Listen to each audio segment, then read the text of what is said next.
Hello everyone and welcome back to the Ryan Retro channel. In today's video I'm going to talk to you about the Abxylute M4 Snap-on controller. It's quite obvious what controller has inspired this, and there's also a pretty obvious elephant in the room about this controller just by looking at it. But before we address those multiple elephants in this room, let's first talk about the intended usage of a little controller like this. The Abxylute M4 is essentially a tiny little controller that also has a little magnetic zone here where you can connect this magnetic MagSafe ring so that you can put it onto your phone and use it as a little phone controller. If you have an iPhone, you can just use this straight away with the MagSafe zone on the back of your phone. If you have an Android phone like me, it might somewhat kind of attach, but it's not going to be ideal. So what we're going to want to do is put a MagSafe ring on the back. Now they do include one in the package, but you can get one of these for less than $1. They basically just give these away at this point. So if we just put one of those on the back somewhere in the middle, take your time and do it perfectly, beautiful. You can then put the MagSafe ring part of the controller onto the back, and then the actual gamepad itself. And it's a really strong connection. You might notice there are actually two zones here, two different magnets. And that's so when you're not using the controller, you can move it on the higher zone and just keep it attached at all times. Although I'm not sure who would ever actually do this because it just makes your phone so bulky. So you can technically do this if you want and just keep it always on the back like a little battery bank, but I would never do this. I would always just take it off and put the higher magnet onto the controller like this so that it's nice and compact and easy to carry around with you. As it's so strong, you could also probably put this on some kind of keychain and take it like that as well. So what are the intended use cases of this? Well, the first and most obvious one is to connect it to your Android phone by holding the pairing button and A for Android. You will see the first and last LEDs flashing, and then it should just show up as a generic gamepad if we scan for Bluetooth devices, and there it is. Hit pair, and then you should be pretty much good to just start using it in any game you'd like to play on your phone. Now that it's connected, games will recognize it right away. You can use the D-pad, you can use the little analog slider, and it's going to work straight away. So you can put the magnetic ring in its top position to give you a little bit of space, then place it on the back of the phone where the MagSafe ring is, and now you have a little gamepad to play your games with. I think I put the ring a little bit off center. That's probably my fault. But you get the idea. You have essentially what looks like an LG Wing, a phone that I desperately wanted a few years ago. And as you watch me play this, you're probably going to notice a couple of issues, which I am going to get into in the video, don't worry. I'm going to cover all of the issues I've experienced so far. But I have to say, overall, I do prefer it to touch controls, which is the purpose of this thing. Here we're playing the Android port of Stardew Valley. I'm able to use the controllers, whether that's the slider or the D-pad. Everything's working nicely. I'm of course still able to use my touchscreen for touch-based control, but this to me is far more engaging with the tactile buttons instead of a touchscreen. Here is some Ace Golf on Dolphin, and of course we can use the on-screen controls that we have on our Android devices, but I just really don't enjoy doing this, and I never have. So being able to just very quickly snap this onto the back and getting some real tactile controls is just so much nicer. Abxylute showed in some of their marketing materials that, like the LG Wing, they expect you to play like this, and then when you're not using it, simply swivel it around and put it something like that, and then like swing around back like this, but this magnet is so strong it keeps ripping the magnetic sticker off the phone. I think you should use a MagSafe case instead of this sticker because this magnet is just so absurdly strong. It just pulls it off the phone every time. So yeah, if you're going to use something like this, definitely get a MagSafe case or just leave this sticker on at least overnight for it to really fasten to the phone because this is just ripping it off. But the idea that they have is you have a MagSafe case or a MagSafe phone and you put this on the back of your phone like this, you swivel it around to get into like gaming mode, although that's not really going to work because you're going to have to still change the position like that anyway. But you get the idea. It's something quite small, easy to carry around with you. And while I wouldn't be swiveling it around like this, I definitely see a place for it in my bag. So this is the first mode. There are 3 different modes. Abxylute advertised 2 different modes, but in my opinion, there are really 3. And it reminds me of a Nintendo Switch. This first mode is obviously handheld mode, the mode you're going to use it in most of the time. But like a Nintendo Switch, or in this case, my Nintendo Switch 2, we can do some different things with this. Because it has a nice kickstand on the back, we can prop it up on the table, take the controllers off, and play like this, which is one of my favorite ways to play the Nintendo Switch, especially when I'm playing with someone else. And just like this, we can kind of recreate this with the Abxylute as well, because this magnetic ring that goes on the back of the phone can actually open like this and become a little kickstand. It also goes basically 360 degrees, so it's really versatile. So if you have the controller on your phone like this in the normal mode, you can take it off, pop up the little ring like this, and then you can prop it up on the table as a little stand. And I find that this works really, really nicely. Just like the Switch with the controls, you can prop this up on the table and use the control wirelessly, of course, as it's a Bluetooth controller, and play like this. I seem to be driving with a putter. Let's go! What a hit, son. So like the Switch, we also have this kind of tabletop mode as well. That's the second mode.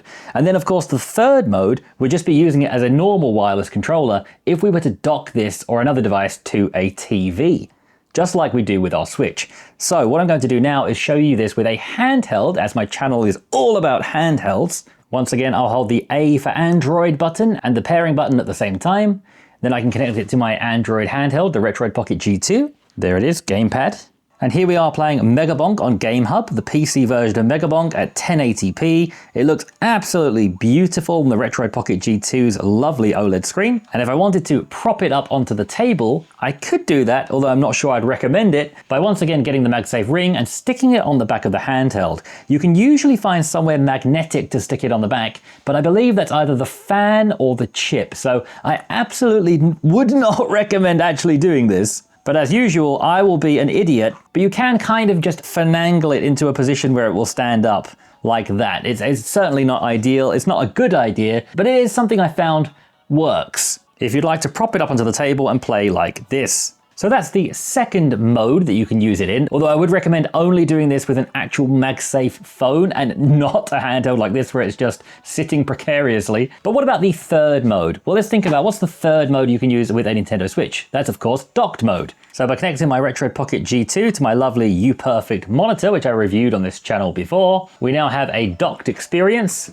And we can now, of course, just use this like a regular wireless controller if we were sitting on the sofa or playing a game connected to a TV. There have been times before when I've been playing a game maybe at a cafe or just on the sofa, and my friends or my girlfriend have wanted to just join in for a little bit. So they don't need a really comfortable controller that I need to bring with me. They just maybe want to play for a few minutes and just join in the fun for a little bit. And that's where having something like this just in the bag or in a pocket can come in useful, because just by pressing a button, oh look, we're now playing co-op.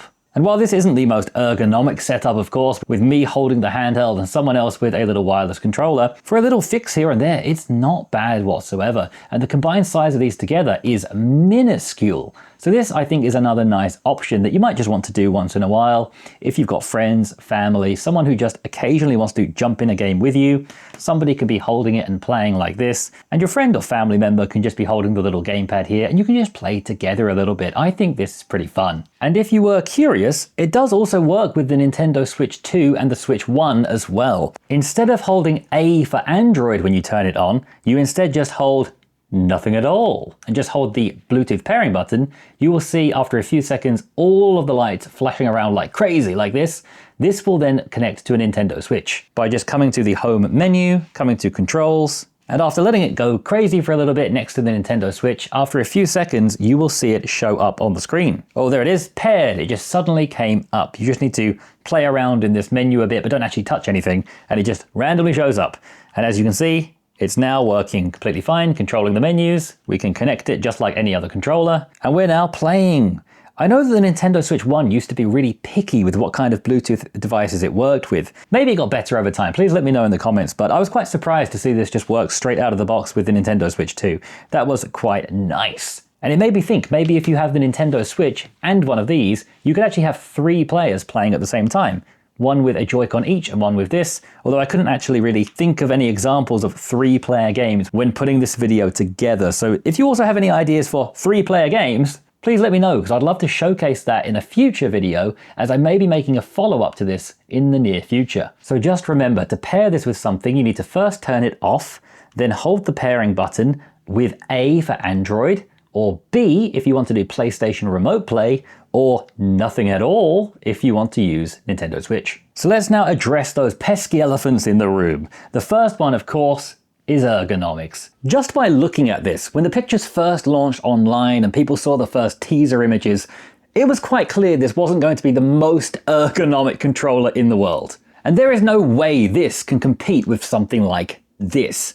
But it's not trying to compete with a conventional controller like this. It's trying to compete with nothing. Well, I guess it's technically trying to compete with touch controls. When you look at this and look at how you have to hold it, how small it is, how thin it is, it's just never going to be as ergonomic as a big grip that you can really grip in your hands. There's no way of getting around that, that's just physics. There's no chance this is going to be as comfortable as the Nintendo Switch 2 Pro controller, an Xbox controller, or even a really comfortable handheld like the Conker Pocket Fit. All we have is this little boxy thing, and it's not going to be super comfortable. But like I said earlier, it's not meant to compete with a nice controller, it's meant to compete with touch controls. So it's basically competing with nothing. And in that case, I think it's winning. So on here we have the standard 4 face buttons, A, B, X, and Y. They all feel pretty nice. They're not overly clicky or overly mushy. They're quite nicely in the middle. I do like how these face buttons feel. I think they're probably the best part of the controller. We then have a D-pad, which is nothing to write home about. It's okay. It's definitely not great. It feels quite cheap and plasticky. It's certainly not nice. I find myself using the slider more than the D-pad, but I always use sticks over D-pads anyway. Then when it comes to those analog sticks, you can just see the complete lack of travel there. It is a slider style stick. It is not a full analog stick. It reminds me of the old PlayStation Portable slider. There is no height on that whatsoever, which is kind of necessary to keep it so flat like this, and it is not particularly comfortable, but it gets the job done, and I still do prefer it to just using a touch control slider. We have the plus and minus, or start and select buttons, which work very well, and we also have an Android home button and an M button, which I think is for turbo mapping, but I never use that in any of my controllers, and I think it might also be an Android back button. But don't quote me on those things because I might be completely wrong, and honestly, I just never use these buttons. We then have the triggers, which are probably the worst part of the controller. I'm never a fan of inline triggers like this. These ones are so small they're really hard to press. The outer triggers are okay, and most of the games you would play, like retro games, I guess would only use the outer ones anyway, but with the ability to attach this to powerful phones, you might want to play games that do use both triggers, and it's going to be pretty difficult, to be honest. Not only are these inside triggers quite hard to press on their own because they're just so small and flat, but when you add this magnetic puck on the top, there's then barely any space to even press them. And when you then add a phone on the top, it's just so hard to get at these triggers. I would naturally hold the device like this. I'm going to put my thumbs over my phone so I don't drop it. And this is how I would hold it, like this. You can see my fingers are flat across the triggers, they can be pressed, but the problem is when I try to press them, I feel like there's a danger I might actually push the whole assembly away from my phone. And that doesn't mean just dropping a $39 controller. That means dropping a $2,000 phone. I think the overall design is not bad. I quite like it. I've been using it quite a bit lately, but I find these triggers really hard to use without being in danger of just throwing my phone straight into the concrete. So that's something to be aware of. And I've mostly just actually been using games that use the face buttons and the slider or the D-pad. I've been having a good time doing that. We then have one more elephant in the room that you may have noticed throughout the course of the video. I'm not sure if it made the cut or not, but that is this. It's very wobbly, and that does not fill me with confidence. Now, Abxylute have been really clear about this, that they know this is an issue, and this is something they're intending to fix and working on. This is a prototype unit I have. I believe it's the version 2 prototype. Abxylute have already put a video out of the version 3 prototype, and one of the main things they've shown is they're trying to fix this wobbling issue. Because as you can see, that is not confidence inspiring. My phone is a pretty heavy phone. It's the Samsung Fold 7 that turns into a tablet. It's certainly not the lightest phone out there, but it's also not the heaviest. This is lighter than my previous iPhone 13 Pro Max. So if you have an iPhone Pro Max, it's probably going to be even wobblier than this. I do think this device lends itself to someone who has a lighter phone, like a mini phone, or at least a regular size phone over one of the Max phones or folding phones like I usually go for. But in any case, they do need to fix this wobble because it is too much. Now, I have been speaking to Abxylute over the past couple of weeks. They have made it clear that they are fixing this. They have released that video showing they're fixing it, so I do hope that happens. And they've even offered to send me one of the new prototypes where it should hopefully be better than this. So if I can get my hands on one of those soon, I will update you guys and let you know if it is indeed more solid than this.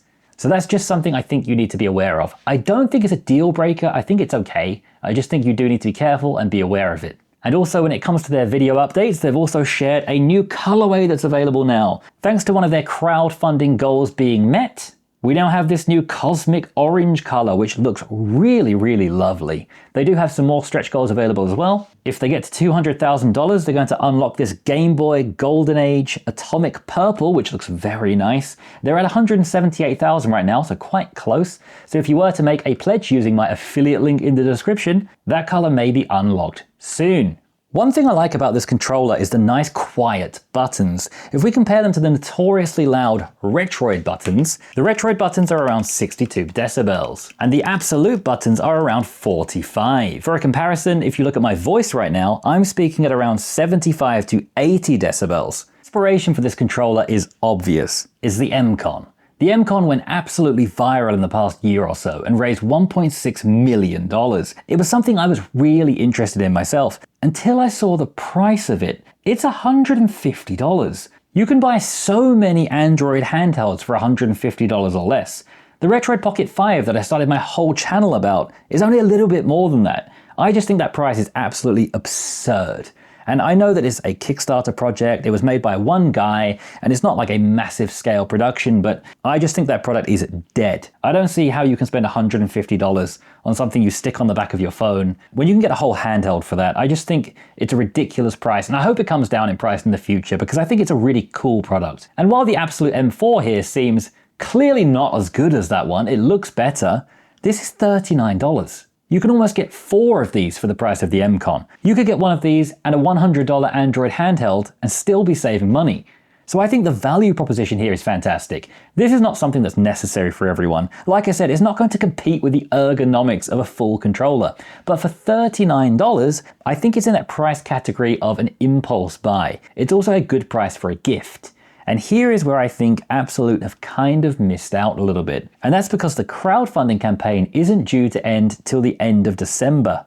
So it seems like they're going to miss out on the Christmas shopping window, which is a real shame because how small, light, cute, and somewhat useful this is at $39. I think this is a fantastic stocking stuffer. I think it's such a cool product to give to someone who likes games. Even if it's something they don't really use that much, it's something they might appreciate. And it comes in so many cool, fun, funky colors. I think it's a fantastic gift. So I really think it's a shame they seem to be missing out on the Christmas market with this one. But I do think a gift is one of the best reasons to buy this. So if you are looking to buy a gift for somebody who likes gaming in your life, this is one I'd recommend. And if you'd like to know more gifts that I recommend, and also some of your favorite big YouTubers recommend, watch this space. So the M-Con is an obvious alternative to this. It's probably going to be better than this, but also a lot more expensive. What other alternatives are there to this? A small little handheld or Android controller. 8BitDo have been making a few like this for a while. We have the Micro and the Zero 2. And one that I've been really interested in for a while is the IINE Retro Pocket controller. I've really wanted to buy this for months, and I will pick one up soon and probably put it against this to see how they compare. All of those ones do not have this function though. They cannot slap into this kind of mode and stick onto the back of your device. So if that's something you're looking for, that is something pretty much unique to this and the M-Con, of course. So if you're not really into the look of this one, check out those ones I just recommended. And if you are into the look of this one, please consider checking out my affiliate link in the description below because that really helps me out. So this is not the most ergonomic thing in the world, absolutely not. And it's also not made for long play sessions, hours of gaming. It's more something you just throw in your bag or pocket and play for maybe 10 or 20 minutes at a time maximum. Those kinds of short sporadic gaming bursts. Of course it cannot compete with something like this, but something like this is far more likely to be thrown in your pocket or your bag than something like this that you need to be a lot more intentional about carrying. So let me just be clear, if this was a $99 product, I would not be recommending this to anybody. But the fact that it's $39 and comes in some nice cute little colors, you might use it here and there. I think it's a fun little pickup just to throw in your bag occasionally, or maybe even give as a gift to somebody. That's why it's a shame it's not available for the holiday season. But at $39, I can recommend this. Just know that you're not getting the most ergonomic experience. You're far better off with a traditional controller controller if you want to use something long-term on the TV. This is really just in the realm of fun. If you want something cute and fun as a little gift or something to use occasionally when you're on the go, I think it's worth a punt at $39. Let me know in the comments below, what do you think about this? Do you think these ergonomics are just a complete deal breaker, or do you think it's worth a go for $39? I'm really looking forward to having a conversation with you in the comments below. Thank you so much for watching, and I'll see you again in the next one. Bye. Hi guys, I'm just editing the video and I realized I didn't say subscribe, so please subscribe.